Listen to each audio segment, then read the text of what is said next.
Hey there, future teachers. Welcome to this essential review for Competency 005, Theater. We're going to break down exactly what you need to know so you can walk into your exam and, more importantly, your classroom feeling totally confident and prepared. Let's get started. First things first, let's ground ourselves in the big picture. This quote, it comes directly from the TExES Essential Knowledge and Skills, the TExES. And look, this isn't just some nice-sounding phrase. It's our mission. We're not just teaching kids how to put on plays. We're giving them a brand new language to understand themselves and the world around them. This is the why behind every single activity we plan. So to really nail this competency, we're going to use a simple but really powerful framework I call the teacher's lens. We're going to look at everything from 3 different angles. First, what the student is actually experiencing. Second, how you, the teacher, make that experience happen. And third, the practical, real-world context of your classroom. So here's our game plan. We'll kick things off with the student's lens. Then we'll jump into the teacher's craft. And after that, the classroom context. And we're going to wrap it all up with a super practical checklist to make sure you are good to go. All right, let's dive right in with Lens 1, the student's world. This is all about the what, the fundamental ideas and skills your students will be exploring from kindergarten all the way up through 5th grade. Think of this as the heart of the curriculum.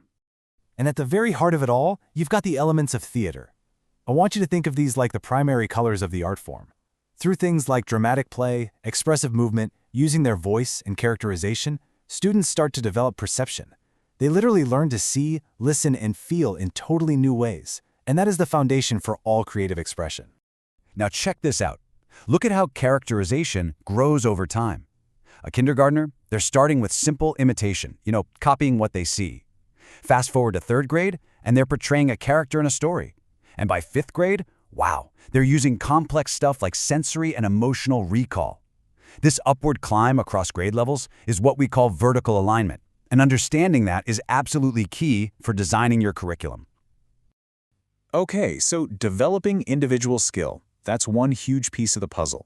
But the other piece is connecting that skill to the wider world.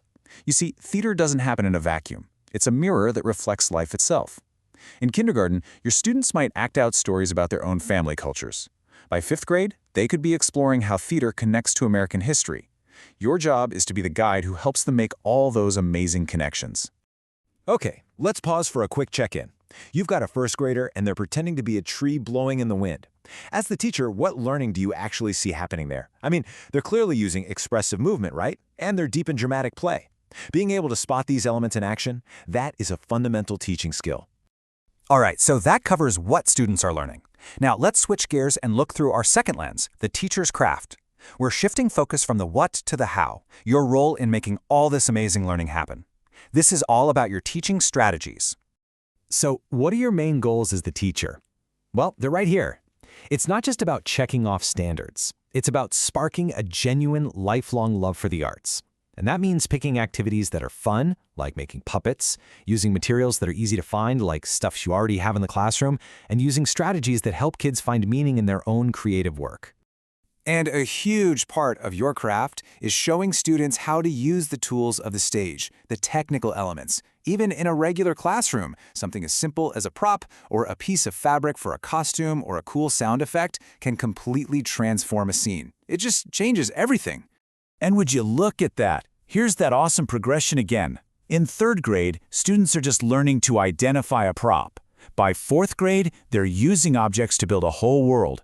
And by 5th, they're strategically using these elements to show complex ideas like mood or theme. You are guiding them on that journey, from simple identification to complex application. It's fantastic.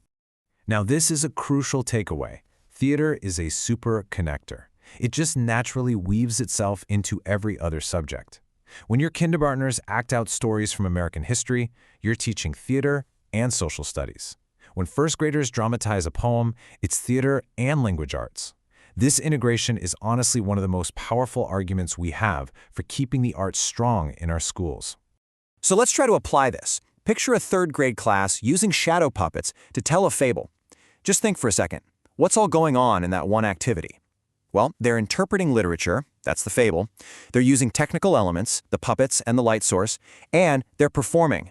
See? A single, well-designed activity can hit multiple standards all at once. All right, Last, but definitely not least, let's zoom out and look through our third and final lens, the classroom's context. This is all about the real-world logistics of running a successful theater program. It's the practical side of everything we've talked about. Okay, this might sound super obvious, but it is the absolute foundation of being a professional educator. Your curriculum isn't just something you make up. It's built directly from the text.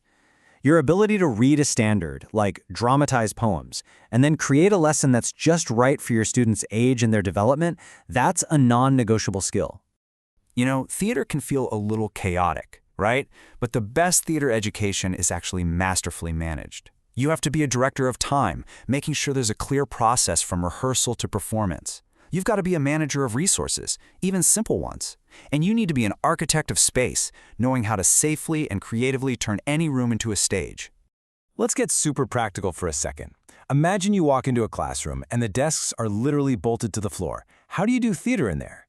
This question really tests your problem-solving skills. Can you use the aisles as pathways? Can students perform right from their seats? Your ability to see the potential in any space and adapt, that is a core teaching skill.